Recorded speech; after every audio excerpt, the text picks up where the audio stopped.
As luck would have it, this story did not just end with some bloggers from possibly one of the worst publications out there getting laid off and subsequently mocked on social media. Of course, these people would not be the type to be able to handle the banter or constructive criticism.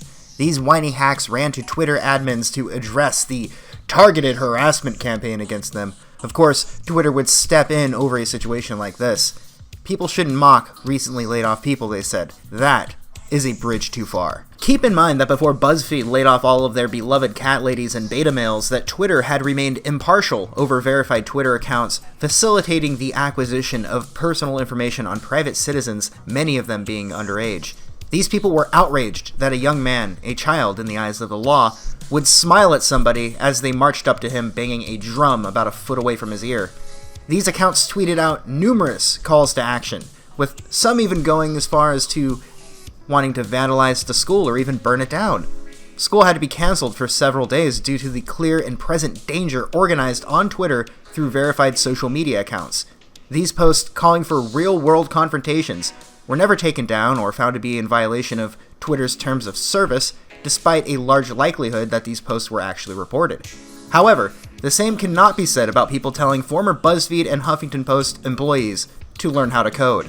Twitter came out with an official statement from the company telling their users that they can tell people to code, but context matters. And if the person that they are tweeting to is in the middle of a campaign of mean words, then your account might be taken down.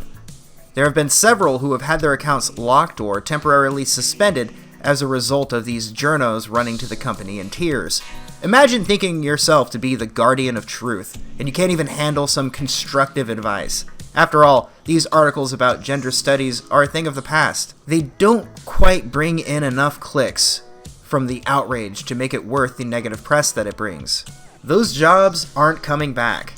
This is, of course, in reference to the series of articles that came out years ago from many of these same hyper-leftist writers telling recently laid-off coworkers that they should learn how to code.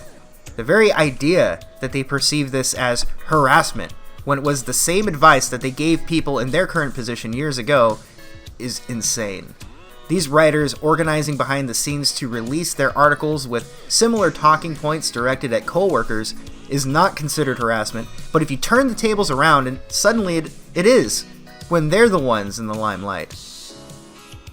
What is that saying? One rule for thee and another for me? So these platinum mad writers who LARP as journalists decided that they weren't going to learn to code or even go to the unemployment line.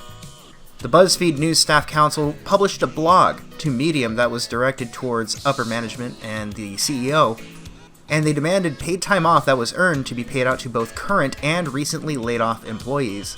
It's a bold move to be a current employee of a company that is in the middle of layoffs and to begin demanding that you and others be paid additional money.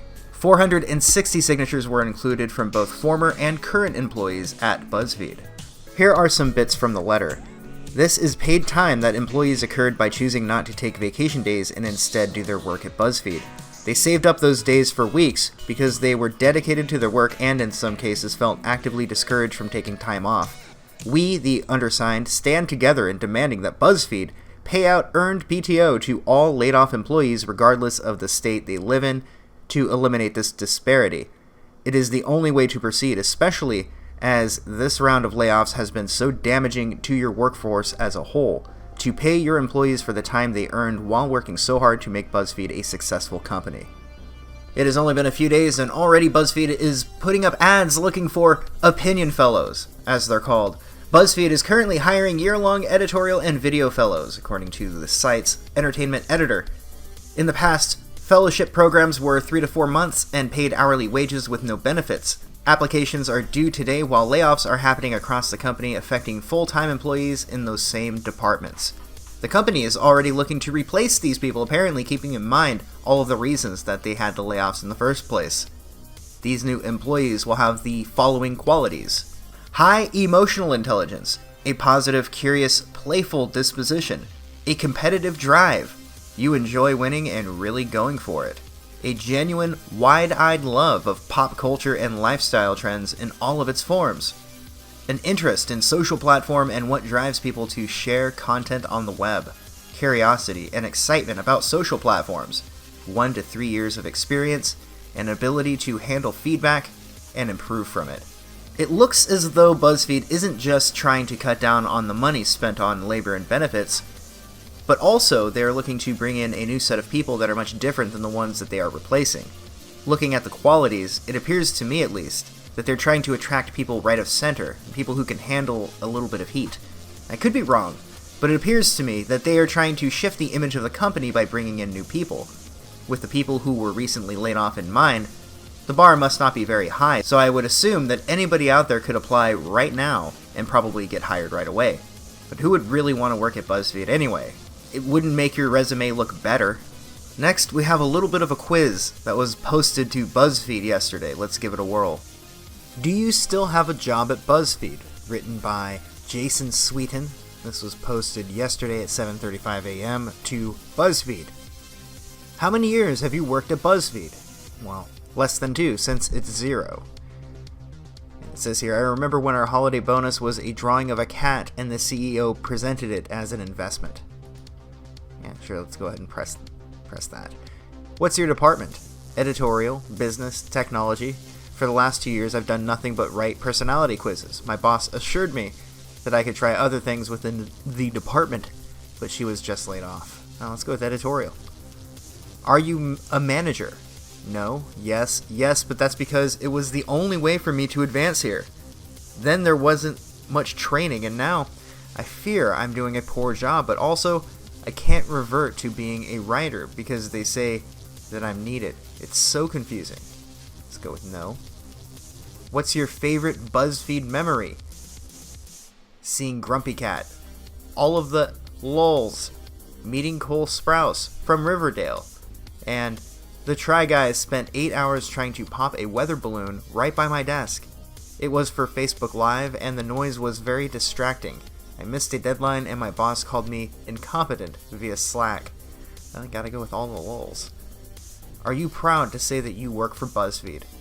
Of course. Not really. And when I tell people at parties I work at BuzzFeed, their faces light up. They have so many questions. And I feel so special. What will I become when this part of my identity is stripped away? Click on that one. Remember all of that free Chobani? Yes, such a good perk. That blueberry was yum. And once I was so burnt out that I sobbed in my HR representative's office. She hugged me and said everything would be okay. We were going to work out a plan, but then she stopped responding to my emails. Yeah, such a good perk. There we go. Wasn't our holiday party lit? AF, loved it. I got so drunk. And did you know, when you were spending that money on appetizers and an open bar, did you know that you were paying for a celebration at the expense of people's livelihoods? I'm gonna go with, I got so drunk. It's a little more me. You bring a dog to the office. Does that help? Yes. Cats, please. I'm allergic. And pay for my unused PTO. You gotta go with that one. Where do you see yourself in 6 months? Working for another media company. Finishing my book. Going back to grad school. I'd like to negotiate for health insurance. I've just started reading about Cobra and it's so expensive. Please, I was a freelancer for years and that health insurance was so horrible. Working for another media company. And finally, pick a color. Well, better dead than red, so let's go blue. Yay, I still have a job. Unfortunately, watching a bunch of people lose their job for unclear reasons will kill your motivation. Your lack of faith in BuzzFeed will force you to look for work elsewhere. Well, that'll be it for this video. I wanted to remind everybody that I stream just about every night, late night on YouTube and on Stream.me. I would encourage you to check out Stream.me. It's like an older version of Twitch. I prefer it over YouTube. It has a polling function that is built into the chat. And I'll leave links to that in the description. But I stream just about every night around midnight Pacific time. So East Coast would be like 3 a.m., but my time would be about 12 But I procure some strange news articles, and we do some callers in the Discord from time to time, so I'd encourage you all to come by and check it out if you have a need for late-night content and you don't want to be stuck with Stephen Colbert, or something even worse than that if you can imagine. Anyway, here it is, your moment of clarity. I just want to thank you, because you're very, very special people. You were here long before any of us were here. Although we have a representative in Congress who they say was here a long time ago. They call her Pocahontas. But you know what? I like you, because you are special.